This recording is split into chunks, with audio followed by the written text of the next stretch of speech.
राधे राधे बच्चों, आप सभी का आज के इस लेक्चर में स्वागत है। आज हम जानेंगे कोपेन के द्वारा बनाए गए विश्व के जलवायु प्रदेशों के बारे में। ठीक है, तो चलिए इसको शुरू करते हैं। देखिए, कोपेन जो महोदय थे वो एक्चुअल में एक जर्मन वनस्पति विज्ञानी थे। ठीक है, 1900 में उन्होंने विश्व की जलवायु को वर्गीकृत किया है और फाइनली 1918, 31 और 36 में इसको संशोधित किया है।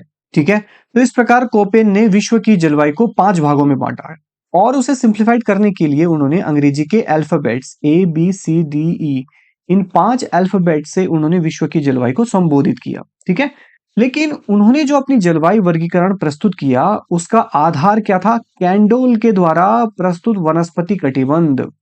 ठीक है, कैंडोल महोदय ने 1874 में विश्व का वनस्पति कटिबंध प्रस्तुत किया था। जोन बनाए थे वनस्पति वेजिटेशन के आधार पर। ठीक है, और उन्होंने 5 प्रकार के जोन बनाए थे। सबसे पहला था मेगा थर्मल मंडल, मतलब ऐसे पौधे जो उच्च तापमान और उच्च वर्षा पर निर्भर करते हैं, यानी कि विषुवत रेखा के आसपास जो क्षेत्र है। ठीक है, मेगा थर्मल। जीरोफाइटिक मंडल, ठीक है, ऐसे पौधे जो गर्म दशाओं में पनपते हैं जैसे मरुस्थलीय क्षेत्रों में।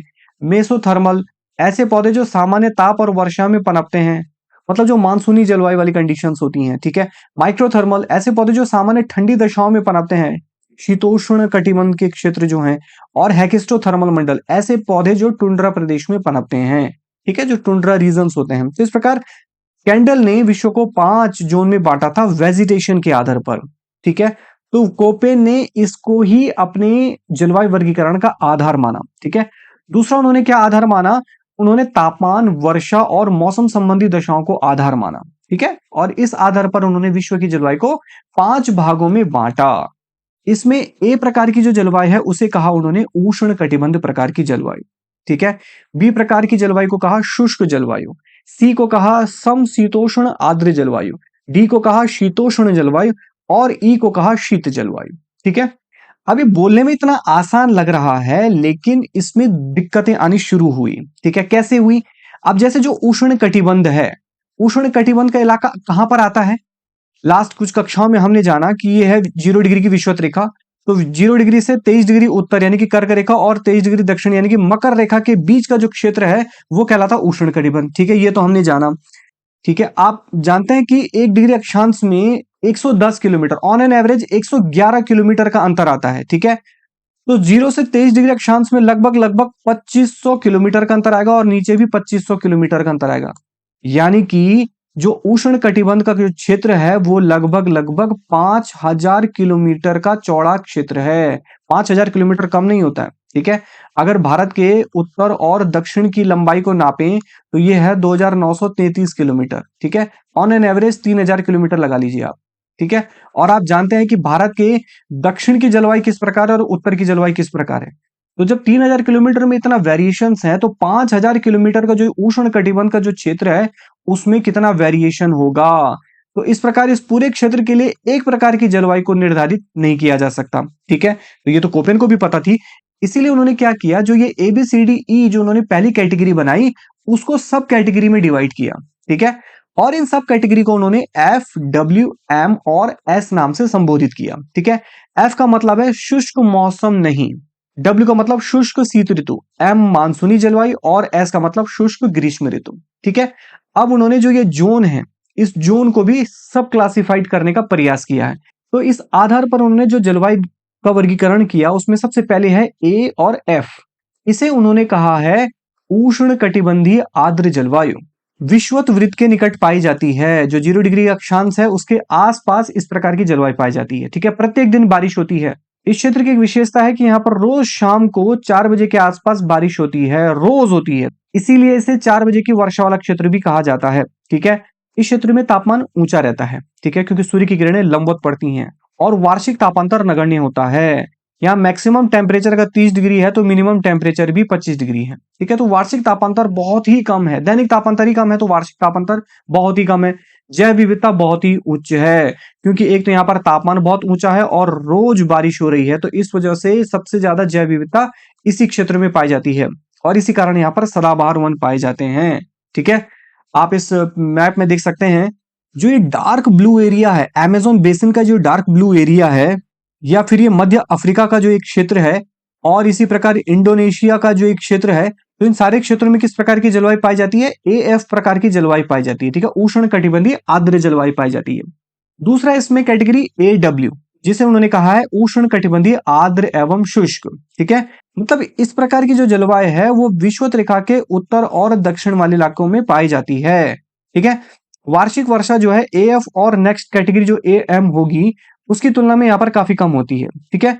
आर्द्र ऋतु यहाँ पर छोटी होती है और शुष्क ऋतु लंबी होती है, ठीक है। यहाँ पर बेसिकली पर्णपाती वन यानी पतझड़ वन पाए जाते हैं, ठीक है। स्पीक में आप देख लीजिए, तो AF प्रकार की जो जलवायु है उसके बाहर जो ये लाइट ब्लू का पैच है वहां पर AW प्रकार की जलवायु पाई जाती है। ये भी पूरा उष्ण कटिबंध का क्षेत्र ही है, ठीक है, जहां पर किस प्रकार की जलवायु पाई जा रही है? AW प्रकार की जलवायु पाई जा रही है। नेक्स्ट कैटेगरी इसमें AM, उष्ण कटिबंधीय मानसूनी जलवायु। इस क्षेत्र में मानसूनी जलवायु की प्रधानता है, ठीक है। जैसे भारत है, भारत में किस प्रकार की जलवायु की प्रधानता है? मानसूनी जलवायु की प्रधानता है, ठीक है। तो भारत की कंडीशंस कैसी होगी? AM प्रकार की होगी। गर्मियों में भारी वर्षा और शीत ऋतु शुष्क होती है। तो आप देख लीजिए, भारत के जो ये दक्षिण में जो आप ये लाइट ब्लू का जो पैच देख रहे हैं वहां पर AM प्रकार की मानसूनी जलवायु की प्रधानता है, ठीक है ना। तो इस प्रकार ये जो पूरा लाइट ब्लू का पैच है, ठीक है, वहां पर मानसूनी जलवायु की प्रधानता है। नेक्स्ट कैटेगरी है इसमें B प्रकार की जलवायु, ठीक है, जिसे उन्होंने शुष्क जलवायु कहा है, ठीक है। बेसिकली जो एक कैटेगरी है वो वर्षा की मात्रा से ज्यादा प्रभावित है और इसी आधार पर बी कैटेगरी को जो है दो भागों में बांटा है, BW और BS, ठीक है। BW को कहा है शुष्क मरुस्थलीय जलवायु और BS को कहा है अर्धशुष्क स्टेपी जलवायु, ठीक है। अब देखिए, मरुस्थल शब्द का नाम आते ही हमारे दिमाग में कैसी इमेज आती है कि वो इलाका क्या होगा? बहुत ही गर्म होगा और रेतीला होगा, ठीक है। जनरली मरुस्थल से हमारे दिमाग में यही इमेज आती है, लेकिन शीत मरुस्थल भी पाए जाते हैं जो बहुत ही बेहद ठंडे होते हैं, ठीक है, जहां बहुत पाला पड़ा रहता है, बर्फ पड़ी रहती है, ठीक है, लेकिन वेजिटेशन वहां पर जीरो होती है, जीरो फाइटिंग जोन होते हैं, ठीक है। तो शीत मरुस्थल भी होते हैं, उष्ण मरुस्थल भी होते हैं। तो यहां पर जलवायु को और क्लासिफाइड करने की जरूरत है, ठीक है। तो इसीलिए कोपेन ने क्या किया? तीसरी सब कैटेगरी बनाई और उसे इस प्रकार के स्मॉल लेटर से क्लासिफाइड किया, ठीक है, ABCGH। आप इनकी डिटेलिंग्स यहां पर नोट कर सकते हैं, मैं इसको ज्यादा डिटेल में डिस्क्राइब नहीं कर रहा हूं, ठीक है, आप इसे स्क्रीनशॉट लेके नोट कर सकते हैं। तो जो ये तीसरी कैटेगरी है, इस आधार पर कोपेन ने अपनी जलवायु वर्गीकरण को और क्लासिफाइड किया है, ठीक है। इसमें क्या है, किसी में टेम्परेचर की मात्रा 18 डिग्री सेंटीग्रेड से ज्यादा हो सकती है, तो किसी में टेम्परेचर 18 डिग्री सेंटीग्रेड से कम हो सकता है, किसी में कोहरे की मात्रा बहुत ही न्यूनतम है, ठीक है। इस प्रकार मौसम की जो दशाएं हैं जिसमें तापमान की मात्रा किसी स्पेसिफाइड कर दी गई है, ठीक है, कि 20 डिग्री से कम तापमान वाले को एक जोन बना दिया गया है और 20 डिग्री से ज्यादा के तापमान वाले को एक दूसरा जोन बना दिया गया है। तो इस तरीके से और ज्यादा क्लासिफाइड किया, ठीक है। और इस आधार पर उन्होंने BW वाली कैटेगरी है, शुष्क मरुस्थलीय जलवायु है, उसे दो भागों में बांटा, BWH H और BWK के, ठीक है। तो BWH को उन्होंने क्या कहा? उष्ण कटिबंधीय रेगिस्तानी जलवायु। H में कंडीशंस क्या होती है? H में जो औसत वार्षिक तापमान है वो 18 डिग्री सेंटीग्रेड से ज्यादा होता है, ठीक है। और K में क्या कंडीशंस होती है? K में जो औसत वार्षिक तापमान है वो 18 डिग्री सेंटीग्रेड से कम होती है, ठीक है। तो K की कंडीशंस में मध्य अक्षांशीय शीत रेगिस्तानी जलवायु आ गई और H में हॉट उष्ण कटिबंधीय रेगिस्तानी जलवायु है। तो बेसिकली ये क्या है? गर्म मरुस्थल हो गए और ये हो गए ठंडे मरुस्थल, जो कि अभी हमने थोड़ा डिस्क्राइब किया था, ठीक है। तो इस तरीके से उन्होंने अपने क्लाइमेट को और क्लासिफाइड किया है, ठीक है।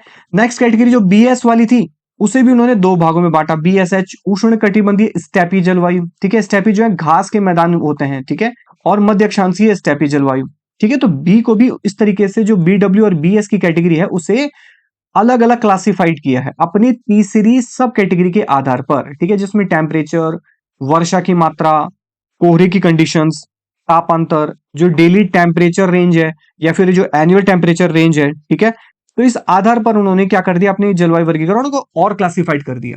नेक्स्ट कैटेगरी है इसमें C टाइप की, ठीक है, जिसे उन्होंने समशीतोष्ण आर्द्र क्लाइमेट कहा है, ठीक है। इसमें जो पहली कैटेगरी है वो है CF, इसे नाम दिया उन्होंने आर्द्र उपोष्ण कटिबंधीय जलवायु, ठीक है। देखिए इस सी एफ वाली जो क्लाइमेट है उसे पश्चिमी यूरोपीय तुल्य जलवायु भी कहते हैं। ये एग्जाम्स में पूछा भी जाता है कि निम्न में से कौन सी जलवायु सी एफ से रिलेटेड है, तो पश्चिमी यूरोप तुल्य जलवायु। ठीक है, यहाँ पर पूरे साल भर बारिश होती है। औसत वार्षिक वर्षा जो है 75 से 150 सेंटीमीटर है और दैनिक तापांतर बहुत कम होता है। ठीक है, तो इस मैप में आप देख लीजिए सी एफ वाली कंडीशंस जो ये पिंक कलर की दिखाई गई हैं, तो मैप में यहां पर आप देख सकते हैं भूमध्य सागर के पूर्वी भागों में इस प्रकार की कंडीशंस यहां पर मौजूद है। ठीक है, और अलास्का और पश्चिमी अमेरिका के आसपास के क्षेत्रों में भी इस प्रकार की कंडीशंस मौजूद है। ठीक है, पश्चिमी यूरोपीय तुल्य जलवायु। ठीक है, तो ये था सी एफ यानी कि आर्द्र उपोष्ण कटिबंधीय जलवायु। नेक्स्ट है इसमें सी डब्ल्यू।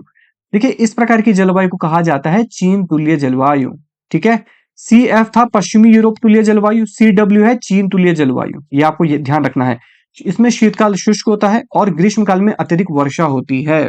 ठीक है, तो सी डब्ल्यू ए की कंडीशंस कहाँ हैं, जितने भी ये ग्रीन कलर के, लाइट ग्रीन कलर के आप पैच देख रहे हैं, जिसमें भारत का उत्तरी क्षेत्र भी शामिल है। ठीक है ना, तो इस प्रकार की जलवायु क्या है, चीन तुल्य जलवायु यहाँ इन क्षेत्रों में पाई जाती है। तो ये है सी डब्ल्यू। ठीक है, चीन तुल्य जलवायु। नेक्स्ट कैटेगरी है सी एस, भूमध्य सागरीय जलवायु। ठीक है, इसे भूमध्य सागरीय या रूम सागरीय जलवायु भी कहते हैं। तो आपको ये तीनों ध्यान रखने हैं, सी एफ को पश्चिमी यूरोप, सी डब्ल्यू को चीन तुल्य और सी एस को भूमध्य सागरीय जलवायु। इस जलवायु की बहुत ही खास विशेषता है क्या, इसमें ग्रीष्मकाल शुष्क होता है और शीतकाल में बारिश होती है। भूमध्य सागरीय जलवायु की आपको ये विशेषता हमेशा ध्यान रखनी है कि यहाँ पर शीतकाल में बारिश होती है। तो यह है भूमध्य सागरीय जलवायु। ठीक है, तो आप ये ग्रीन वाले पैच देख लीजिए, सी एस कहां पर है, तो देख लीजिए आप पूरे यूरोप में इस प्रकार के जलवायु की कंडीशंस यहाँ पर मौजूद हैं, भूमध्य सागरीय जलवायु प्रदेश की। ठीक है ना, सी एस। तो ये तीनों कैटेगरी आप ध्यान से याद कीजिएगा। ठीक है, नेक्स्ट कैटेगरी है इसमें डी प्रकार की जलवायु, शीतोष्ण जलवायु उन्होंने कहा है। इसे क्लासिफाइड किया उन्होंने सबसे पहले डी एफ। ठीक है, आर्द्र जाड़ों से युक्त ठंडी जलवायु। इसमें जाड़े ठंडे और बर्फीले होते हैं और वार्षिक तापांतर बहुत अधिक होता है। और इसे भी उन्होंने 3 सब कैटेगरी में बांटा है, डीएफए, डीएफबी और डीएफसी। इसमें जो ए बी सी है, जो थर्ड कैटेगरी बनाई थी उन्होंने, उसके आधार पर उन्होंने इसे बांटा है। ठीक है, लंबी ग्रीष्म ऋतु, लंबी एवं शीत ग्रीष्म ऋतु, लघु और शीत ग्रीष्म ऋतु। इसमें तापमान और वर्षा की मात्रा इसकी कैटेगरी के आधार पर होगा, ए बी सी वाली कैटेगरी के आधार पर होगा। ठीक है, नेक्स्ट कैटेगरी डी डब्ल्यू, शुष्क जाड़ों से युक्त ठंडी जलवायु। इसमें शीतकाल बहुत ही शुष्क होता है। ठीक है, इसको भी 4 अलग अलग कैटेगरी में बांटा है, DWA, DWB, DWC और DWD। ठीक है, लास्ट कैटेगरी है इसमें ई यानी कि शीत जलवायु। ठीक है, और उन्होंने इसे 2 भागों में बांटा है, ET यानी कि टुंड्रा जलवायु और EF यानी कि हिमटोप जलवायु। टुंड्रा जलवायु में क्या होता है, बेसिकली छोटी ग्रीष्म ऋतु होती है। ठीक है, जिसके कारण यहाँ पर काई, लाइकेन और छोटे छोटे फूल यहाँ पर उगाते हैं इस छोटी सी ग्रीष्म ऋतु में। ठीक है, और यहाँ पर परमाफ्रॉस्ट की स्थिति पाई जाती है। ये बहुत ही इंपॉर्टेंट एक कंडीशन है। देखिए नॉर्मल पाले की कंडीशन तो आपने देखी होगी कि जमीन सरफेस पे पूरा फ्रीज हो जाता है। ठीक है, बर्फ की लेयर जम जाती है, लेकिन परमाफ्रॉस्ट में क्या होता है कि पूरी जमीन ही जम जाती है। यानी कि अगर आप इसे खुदाई करोगे तो यहाँ पर क्या होगा कि पूरी जो मिट्टी है ये पूरी जमी हुई होगी, पूरी आइस क्रिस्टल्स इसके अंदर मौजूद होंगे। ठीक है ना, पूरी जमी हुई होगी, तो इसको खोदना बड़ा टफ होता है। तो इन इलाकों में क्या होता है, परमाफ्रॉस्ट वाली कंडीशंस मौजूद होती हैं, काफी अधिक गहराई तक ये पूरी जमीन जम जाती है। ठीक है, इतना ठंडा होता है टुंड्रा जलवायु में। नेक्स्ट है इसमें हिमटोप जलवायु। ये भाई ग्रीनलैंड और अंटार्कटिक, तो पृथ्वी के जो दोनों उत्तरी ध्रुव और दक्षिणी ध्रुव हैं उनके आंतरिक भागों में इस प्रकार की जलवायु पाई जाती है, नाम से स्पष्ट है। ठीक है, गर्मियों में भी तापमान हिमांक बिंदु से नीचे रहता है, पूरा ग्लेशिएटेड एरिया है। ठीक है, तो इस प्रकार ये था कोपेन का जलवायु वर्गीकरण। ठीक है, जिसे उन्होंने सब क्लासिफाइड के रूप में इतने भागों में बांटा है। ठीक है, तो ये था आज का लेक्चर जिसमें आपने जाना कोपेन की जलवायु वर्गीकरण के बारे में। मिलते हैं अगली वीडियो में नेक्स्ट टॉपिक के साथ, तब तक के लिए वर्क हार्ड बट जॉयफुली।